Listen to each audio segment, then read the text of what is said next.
વાલ્મીકી ઋષિ વિશે તો જાણતા જ હશો કે એને રામાયણ છે લખી હતી, પણ રામાયણ લખતા પહેલા વાલ્મીકી ઋષિ શું હતા તે આજે આપણે આ વાર્તાને સમજવાનું છે. અને વાર્તા સમજ્યા પછી જે ખાલી જગ્યા આપી છે એમાં સાચો જવાબ લખી અને પ્રશ્ન જવાબ લખવાના છે. એના પછીમાં થોડા વિકલ્પ છે હું તમને હોમવર્કમાં કરવા આપીશ. ચલો આપણે એક્ટિવિટી 3 છે તે શરૂ કરીએ. તમે વાલિયા લૂંટારાની વાર્તા જાણો છો. અહીં વાલિયા વિશે થોડા વાક્ય આપેલા છે તથા બોક્સમાં કેટલાક શબ્દો આપ્યા છે, એમાંથી યોગ્ય શબ્દો પસંદ કરીને ખાલી જગ્યા પૂરો. સૌથી પહેલા વાલિયા ખાલી જગ્યા રોબર. વોઝ એટલે હતો અને વેર એટલે હતા. જ્યારે એકવચનની વાત હોય કે હી શી ઇટ વિશે વાત કરી હોય ત્યારે વોઝ વપરાય અને બહુવચન હોય ત્યારે વેર એવી રીતે ભૂતકાળમાં વપરાય છે. તો વાલિયા છે એક વ્યક્તિ છે એટલે પેલી ખાલી જગ્યામાં આવશે વોઝ. પહેલામાં આપણે લખીશું was. Valiya was a robber. Robber એટલે લૂંટારો. વાલિયો છે તે લૂંટારો હતો. હી ખાલી જગ્યા ઇન અ ફોરેસ્ટ. ફોરેસ્ટ એટલે જંગલ અને લીવ એટલે રહેવું. હવે વાલિયો છે પેલી જ ખાલી જગ્યા ભૂતકાળમાં આવી છે કે વાલિયો લૂંટારો હતો એટલે આપણે એના પછીની જેટલી ખાલી જગ્યા છે બધી ભૂતકાળના રૂપમાં જ લખીશું કેમ કે વાલિયો લૂંટારો છે તે જૂના જમાનામાં થઈ ગયો. એટલે હી ખાલી જગ્યા ઇન અ ફોરેસ્ટ. લીવ એટલે રહેવું અને લીવ્ડ એટલે રહેતો હતો. ભૂતકાળની વાત છે એટલે બીજી ખાલી જગ્યામાં આપણે લીવ્ડ એ રીતે લખીશું. એના પછી હી ખાલી જગ્યા પીપલ. લૂટ એટલે કે લૂંટવું અને લૂટેડ એટલે લૂંટતો હતો. તે શું કરતો હતો તો કે લોકોને લૂંટતો હતો. એની પાસે કોઈ પણ સંપત્તિ હોય કે પૈસા હોય તે બધું લઈ જતો હતો. એટલે એના પછી ત્રીજી ખાલી જગ્યાને લખશું લૂટેડ. તે લોકોને લૂંટતો હતો.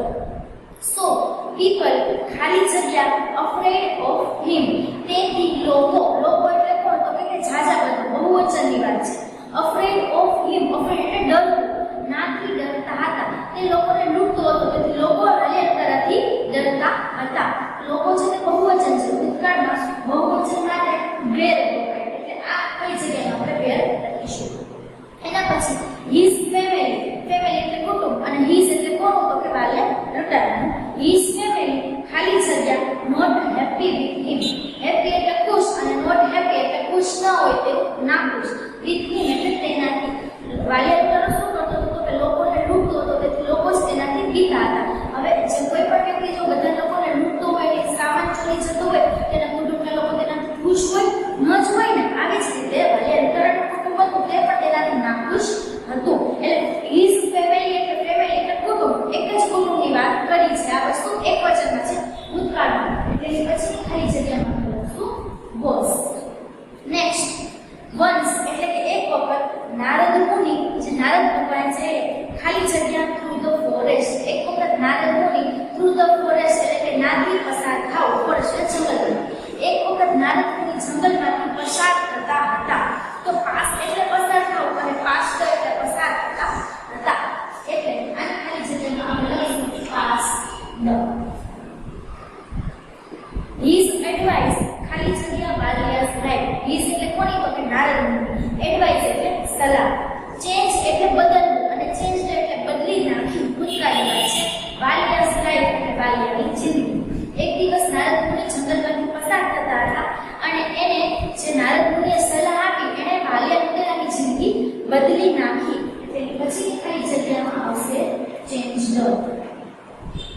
નારદ મુનિની સલાહથી વાલિયા લૂંટારાની જિંદગી બદલી ગઈ. તેની જિંદગીમાં પરિવર્તન આવ્યું હતું. વાલિયા રોબર એટલે કે વાલિયો લૂંટારો. રોબર એટલે લૂંટારો. બીકેમ એટલે બનવું અને બીકેમ એટલે બન્યું. શું બન્યું તો કે વાલ્મીકી ધ સેન્ટ. વાલિયો લૂંટારો હતો તે શું બની ગયો તો કે વાલ્મીકી ઋષિ બની ગયા. ખાલી જગ્યા રામાયણ. એને શું લખ્યું હતું તો કે રામાયણ નામનો ગ્રંથ લખેલો હતો. રાઈટ એટલે લખવું અને રોટ એટલે લખ્યો. ભૂતકાળમાં રાઈટ રોટ છે એટલે હી રોટ ધ રામાયણ એટલે રામાયણ લખી હતી. આમ નારદ મુનિની સલાહથી વાલિયો લૂંટારો હતો જે લોકોને લૂંટતો હતો એનો પરિવાર નાખુશ હતું તે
વાલિયાસ નારદ મુનિની સલાહે સલાહથી વાલ્મીકી